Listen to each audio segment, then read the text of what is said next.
मैं doctor Gulab Chand Meena, associate professor political science, SRP government college Bandikui. हम बात करेंगे आज आचार्य विष्णुगुप्त कौटिल्य के बारे में। जो कुछ हमने पहले पढ़ाया था आपको कौटिल्य के बारे में। शासन कूटनीति का एक महान प्रतिपादक था कौटिल्य। उसका जीवन परिचय की बात की, कौटिल्य के अर्थशास्त्र के बारे में बात की, सप्तांग सिद्धांत भी हमने उनके देखे। अब हम देखेंगे कि राजा के क्या क्या कर्तव्य हैं, ड्यूटीज ऑफ कौटिल्य। राजा के क्या क्या उन्होंने कर्तव्य बताए हैं कौटिल्य ने, उन चीज़ों को वर्णन करेंगे। राजा के कर्तव्यों को वर्णन करते हुए कौटिल्य ने एक स्थान पर लिखा कि प्रजा के सुख में राजा का सुख है और प्रजा के हित में राजा का हित है। राजा के लिए प्रजा के सुख से भिन्न अपना सुख नहीं है और प्रजा के सुख में उसका सब कुछ सुख है। उसके अनुसार राजा और प्रजा में पिता और पुत्र का संबंध होना चाहिए। जैसे पिता पुत्र का ध्यान रखता है, वैसे ही राजा के द्वारा प्रजा का ध्यान रखा जाना चाहिए। इस सामान्य धारणा के प्रतिपादक के साथ साथ कौटिल्य राजा के कर्तव्यों का विशद विवेचन करता है। राजा के मुख्य कर्तव्य निम्न है: वर्णाश्रम धर्म को बनाए रखना। राजा का एक प्रमुख कर्तव्य वर्णाश्रम धर्म को बनाए रखना और सभी प्राणियों को अपने धर्म से विचलित न होने देना। क्योंकि जिस राजा की प्रजा आर्य मर्यादा के आधार पर व्यवस्थित रहती है, जो वर्ण और आश्रम के नियमों का पालन करती है, जो त्रयी तीन वेद द्वारा निहित विधान से रक्षित रहती है, वह प्रजा सदैव प्रसन्न रहती है और उसका कभी नाश नहीं होता। दूसरी बात कही, दंड की व्यवस्था करना। राजा का दूसरा महत्वपूर्ण कार्य दंड की व्यवस्था करना, क्योंकि दंड अपर्याप्त वस्तु को प्राप्त करता है, उनकी रक्षा करता है और रक्षित वस्तु को बढ़ाता है, बढ़ी हुई वस्तु का उपयोग करता है। समाज और सामाजिक व्यवहार दंड पर निर्भर रहते हैं। दंड की व्यवस्था महत्वपूर्ण है, किंतु इस संबंध में स्वामी को इसका ध्यान रखा जाना चाहिए। दंड न तो आवश्यकता है और न उचित से अधिक है और नहीं कम। यथोचित दंड देने वाला राजा ही पूज्य होता है और केवल समुचित दंड ही प्रजा को धर्म, अर्थ और काम से परिपूर्ण करता है। यदि काम, क्रोध और अज्ञानवश दंड दिया जाए तो जनसाधारण की कौन कहे, वानप्रस्थ और सन्यासी तक क्षुब्ध हो जाते हैं। यदि दंड का उचित प्रयोग नहीं होता है तो बलवान मनुष्य निर्बलों को वैसे ही खा जाते हैं जैसे मछली छोटी मछली खा जाती है। तीसरी बात कही, आय व्यय संबंधी धारणा। राजा को आय व्यय का पूरा हिसाब और प्रबंध रखना चाहिए, क्योंकि उसे कार्य समाहर्ता के द्वारा करना चाहिए।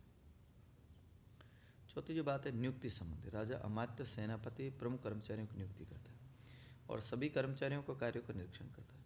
एक श्रेष्ठ कार्य करने वाले कर्मचारियों की पदोन्नति करता है। कौटिल्य राजा को लोकहित और सामाजिक कल्याण के कार्य सौंपे। राजा दान देगा, अनाथ, वृद्ध, असहाय लोगों के पालन पोषण की व्यवस्था करेगा, असहाय गर्भवती स्त्रियों की उचित व्यवस्था करेगा और उसके बच्चों का भरण पोषण करेगा। जो किसान खेती न करके ज़मीन परती छोड़ देते हैं, उनके पास से ज़मीन लेकर दूसरे किसानों को देगा और उनके अन्य कर्तव्य कृषि के लिए बांध बनाना, जल मार्ग, स्थल मार्ग, बाजार, जलाशय बनाना, दुर्भिक्ष के समय जनता की सहायता करना, बीज देना, आवश्यक होने पर धनवानों पर अधिक कर लगाकर धन को गरीबों में बांट देना चाहिए। कौटिल्य के अनुसार खजाने, वस्तुओं का निर्माण, जंगलों में इमारतें, लकड़ी, हाथियों को प्राप्त करना, उनकी अच्छी नस्ल के जानवरों को पैदा करने का प्रबंध भी राज्य के द्वारा किया जाना चाहिए। राजा के लोकहित और समाज कल्याण संबंधी इन कार्यों को लेकर कौटिल्य की दूरदर्शिता को झलकाती। छठी जो बात कही, युद्ध करना। वर्तमान समय में युद्ध करने को राजा के कर्तव्य में सम्मिलित करने पर भले ही आपत्ति की जाए, कौटिल्य के अनुसार युद्ध करना एक राज्य का एक प्रमुख कार्य है। कौटिल्य का अर्थशास्त्र में का एक ऐसा केंद्र, एक ऐसा विजुगुषी राजा है जिसका उद्देश्य निरंतर नई भूमि प्राप्त कर अपने क्षेत्र में वृद्धि करना। कौटिल्य राज्य की सभी आर्थिक अन्य संस्थाओं की महत्वता इसी मापदंड से निश्चित करता है कि वो राज्य की किस सीमा तक सफल युद्ध के लिए तैयार करते हैं। नई भूमि प्राप्त करना अर्थशास्त्र का इतना प्रमुख विषय है कि अर्थशास्त्र को 15 अधिकरणों में 9 अधिकरण प्रत्यक्ष और परोक्ष रूप से युद्ध से ही संबंध रखते हैं। लोकहित की भावना से किया जाना चाहिए। क्या कौटिल्य का राजा निरंकुश है? राज्य की सत्ता पर नहीं होता। कौटिल्य राजतंत्र को ही शासन का एकमात्र स्वाभाविक और श्रेष्ठ प्रकार मानता है और राज्य के सब तंगों में राजा की सर्वोच्च स्थिति प्रदान करता है। किंतु ऐसा होने पर कौटिल्य का राजा निरंकुश नहीं, उस पर कुछ ऐसे प्रतिबंध हैं जिनके कारण वह मनमानी नहीं कर सकता। कौटिल्य ने राज्य की संस्था पर नीतिगत, संस्थागत और व्यवहारिक प्रतिबंध लगाए हैं और ये प्रतिबंध निम्न प्रकार। अनुबंधवाद। राजा की शक्ति पर प्रथम प्रतिबंध अनुबंधवाद है। कौटिल्य के अनुसार मनुष्यों ने राजा की आज्ञाओं के पालन की जो प्रतिज्ञा की है, उसके बदले में राजा ने अपने प्रजाजन के जन धन की रक्षा का वचन दिया और इसका स्वाभाविक निष्कर्ष है कि राजा के द्वारा प्रजा के जन धन को हानि पहुंचाने वाला कोई कार्य नहीं किया जा सकता। कौटिल्य ने एक स्थान पर बताया कि राजा की स्थिति वेतनभोगी सैनिकों के समान ही होती है और उसका तात्पर्य है कि राजा कर्तव्य पालन के लिए बाध्य है और वह राजकोष से निश्चित वेतन ही ले लेता है। कौटिल्य के राजा को मनमाने ढंग से राज्य की संपत्ति से भोग विलास के साधन प्राप्त करने का अधिकार नहीं। दूसरा, धार्मिक नियम, नीति और रीति रिवाज। राज्य की शक्ति पर एक बड़ा प्रतिबंध धार्मिक नियम, नीति और रीति रिवाजों का।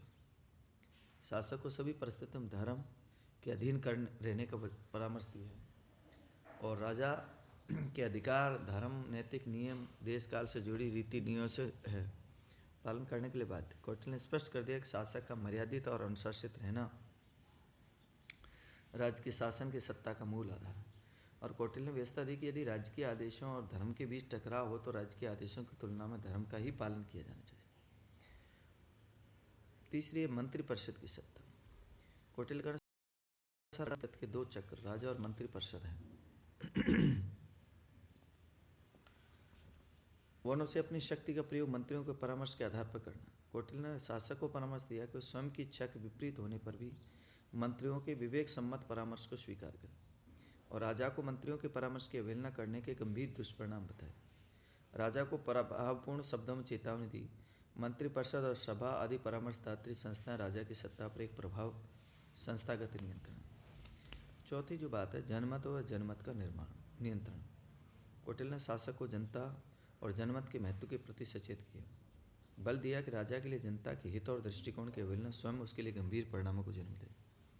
कौटिल्य की स्पष्ट मानता है कि यदि शासक जनमत की अवहेलना करता है और जनता के विरुद्ध दंड की शक्ति का दुरुपयोग करता है तो जनता उससे घोर असंतुष्ट हो जाती है और ऐसी किसी स्थिति में कौटिल्य ने प्रजा को राजा का परित्याग कर देने का अधिकार प्रदान किया। कौटिल्य का स्पष्ट विचार है कि निरंकुश राजा की अपेक्षा राजा का आश्रय प्राप्त न होना भी अच्छा है। राजा के व्यक्तित्व और शिक्षा प्रशिक्षण। कौटिल्य ने राजा की निरंकुशता पर अंतिम किंतु एक अत्यंत प्रभावशाली प्रतिबंध राजा के व्यक्तिगत उसे प्रदान की शिक्षा के आधार पर लगाया। कौटिल्य राजा के अनेक मानसिक और नैतिक गुण आवश्यक होता है। इस प्रकार का सर्वगुण संपन्न राजा अपने स्वभाव से निरंकुश नहीं हो सकता। राजा की शिक्षा पर बल देकर उसमें ऐसे संस्कार डालने चाहिए जो निरंकुशता का मार्ग न अपना करके और लोकहित के कार्य में लगा रहे। कौटिल्य ने राजतंत्र का समर्थन और इस व्यवस्था में राजा को पर्याप्त शक्तियां देने का कार्य प्रजाजन के हित के दृष्टि में रखकर किया। श्री कृष्ण राव ने ठीक कहा कि कौटिल्य का राजा अत्याचारी नहीं हो सकता, चाहे कुछ बातों में स्वेच्छाचारी हो, क्योंकि वह धर्मशास्त्र और नीति शास्त्र के सुस्थापित नियमों के अधीन रहता है। और इस बात को हम स्वीकार करते हुए सैलेटोर ने लिखा कि वह अपना राज्य और जीवन खोए बिना यूनान के अत्याचारी राजाओं जैसा नहीं बन सकता, क्योंकि भारत में जनता ऐसे राजा को सहन नहीं कर सकती और राजा का पद सर्वोच्च था, किंतु न तो जनता से पृथक था और न ही उसके लिए विदेशी जैसा चाहे जनता के प्रति व्यवहार करने के लिए स्वतंत्र न था। अब देखेंगे हम उसकी प्रशासनिक व्यवस्था। राजा मंत्रिपरिषद के अतिरिक्त प्रशासनिक व्यवस्था के व्यवहारिक संचालन के संबंध में भी कौटिल्य ने स्पष्ट निश्चित विचार प्रस्तुत किए गए और उनकी व्यवहारिक जो प्रशासन संबंधी जो सूझबूझ थी उसके बारे में उसने विचार विमर्श किए गए। न्यायिक व्यवस्था के बारे में भी कहा। कौटिल्य समुचित न्याय प्रणाली को राज्य का प्राण मानता है। उसका विचार है कि राजा अपनी प्रजा को न्याय प्रदान नहीं कर सकता तो शीघ्र नष्ट हो जाता है। राज्य को उद्देश्य प्रजा के जीवन संपत्ति की रक्षा करना, असामाजिक तत्वों, अव्यवस्था उत्पन्न करने वाले व्यक्तियों को दंडित करना है। दो प्रकार के न्यायालय की बात की उन्होंने। कौटिल्य समुचित न्याय प्रणाली को राज्य का प्राण समझता है और उसका विचार है कि जो राज्य अपनी प्रजा को न्याय प्रदान नहीं करता वो निश्चित रूप से दंड का भागी होता है। वर्तमान समय के दीवानी फौजदारी न्यायालयों का लगभग पर्यायवाची शब्द कहा जाता है और धर्मस्थलीय का अभिप्राय नागरिकों के पारस्परिक व्यवहारों में उत्पन्न होने वाले विवादों का निर्णय है। दूसरा जो न्यायालय का कौटिल्य ने कष्टक शोधन का नाम दिया, अर्थात वो न्यायालय जिनका उद्देश्य राजा और राज्य के कष्टों और शत्रुओं को दूर करना। इसी तरह उन्होंने दंड व्यवस्था की बात की कि कौटिल्य न्याय व्यवस्था के साथ साथ दंड विधान का भी विवेचन किया गया। उन्होंने कहा कि दंड के संबंध कौटिल्य समानता के सिद्धांत को नहीं मानते। संबंध उनके द्वारा महिलाओं और बालकों को निर्बल स्थिति को ध्यान रखते हुए अपेक्षा कम दंड की व्यवस्था का प्रावधान किया गया। शारीरिक दंड, आर्थिक दंड और कारागार एक बताया।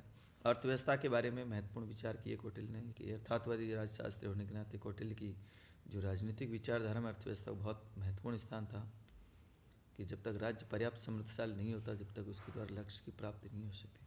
और कौटिल्य ने कोष को एक राज्य का प्रमुख तत्व माना और चेतावनी दी कि कोष वृद्धि के साधनों को अपनाते हुए राजा मनमाने ढंग से जनता का शोषण न करे।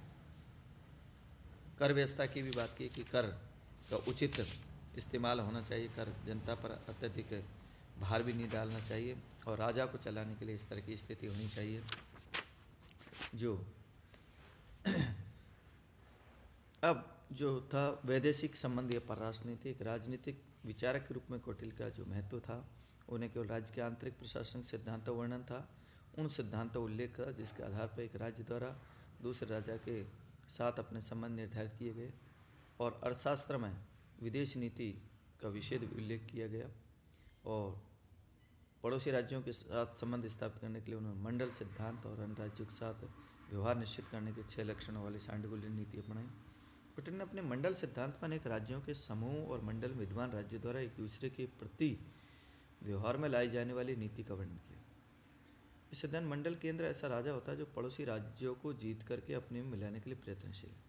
और कौटिल्य ने ऐसे राजा को विजयघुषी राजा, विजय की इच्छा रखने वाला कहा। राजा का पड़ोसी राज्य स्वाभाविक रूप से शत्रु राज्य होता है और विजयघुषी राज्य राजा के राज्य की सीमा से लगा हुआ है जो राज्य होगा वह अरिशत्रु राज्य होगा। अब देखेंगे सांडीगुण 6 नीति वाले क्या है। पहला है संधि। कौटिल्य के अनुसार किसी भी राजा के लिए संधि करने की नीति का उद्देश्य अपने शत्रु राज्य की शक्ति को नष्ट करना और स्वयं को बलशाली बनाना। शत्रु से उस समय संधि कर लेनी चाहिए जब शत्रु पर विजय प्राप्त नहीं की जा सके और स्वयं को सबल और शत्रु को निर्बल करने के लिए कुछ समय प्राप्त करना आवश्यक है। कौटिल्य के अनुसार संधि कई प्रकार की हो सकती है। दूसरी बात कही उन्होंने विग्रह की। विग्रह का अर्थ है युद्ध। इस नीति का अनुगमन राजा को तभी करना चाहिए जब राजा शत्रु को निर्बल देखे और युद्ध व्यवस्थाएं ठीक हो और अपनी शक्ति के बारे में पूर्णतः आश्वस्त हो जाए। तो विग्रह नीति का अनुसरण करने के पूर्व राजा के द्वारा राज्यमंडल के मित्र राज्यों की सहायता प्राप्त कर लेने की भी व्यवस्था करनी चाहिए। यान का अभिप्राय वास्तविक आक्रमण। इस नीति को तभी अपनाया जाना चाहिए जबकि राजा अपनी स्थिति को सुदृढ़ करे। ऐसा प्रतीत हो कि आक्रमण के मार्ग को अपनाए बिना शत्रु को वश में न करना संभव नहीं। चौथी बात की आसन। जब विजयघुषी और शत्रु समान रूप से शक्तिशाली हो तो राजा के द्वारा आसन और तटस्थता की नीति अपनाई जानी चाहिए। संशय 5 वजह था। संशय का अर्थ है बलवान का आश्रय ले जाना। यदि राजा शत्रु को हानि पहुंचाने की क्षमता नहीं रखता तो साथ ही अपनी रक्षा करने में असमर्थ है तो बलवान राजा का आश्रय लिया जाना चाहिए। और छठा लास्ट था द्विधि भाव। द्विधि भाव की नीति से कौटिल्य का आशय एक राज्य के प्रति संधि और दूसरे राज्य के प्रति विग्रह की नीति को अपनाना। और विग्रह का अर्थ होता है युद्ध नीति। जब अपनी उद्देश्य की पूर्ति के लिए एक राज्य से सहायता लेना और दूसरे राज्य से लड़ने की आवश्यकता हो तो द्विधि भाव नीति अपनाई जानी चाहिए। इस प्रकार 6 जो सिद्धांत थे, मंडल सिद्धांत जिसे सांडीगुण नीति कहा जाता है, 6 सिद्धांत और लक्षणों वाली नीति, उसके आधार पर प्लेटो ने कौटिल्य ने ये सिद्धांत बताने का प्रयास किया। राजा के क्या दायित्व, उनकी क्या कार्य प्रणाली है। Next time.